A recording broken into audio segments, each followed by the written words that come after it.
Welcome to Burlap Teachers. Enjoy the video. You start by opening the photo in an editor that supports layers. Duplicate the background so you can always revert. Next, switch to a selection tool and draw a loose selection around the face.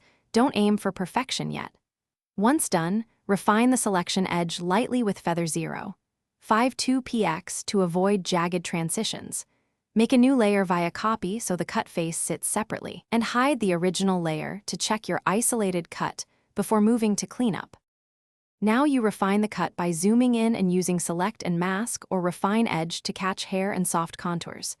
You'll apply a layer mask rather than erasing, and paint with a soft brush at 20-50% opacity to blend edges. This keeps edits reversible. After shaping, match color and brightness. Add curves or color balance adjustment layers clipped to the face layer. Make subtle shifts so skin tones align and the face doesn't look pasted on. Finish by perfecting the seam. Apply a tiny Gaussian blur of 1 to 3 pixels to the mask edge, or use a low-opacity clone stamp to remove residual halos. Make sure you mask, then blur, not the actual pixels.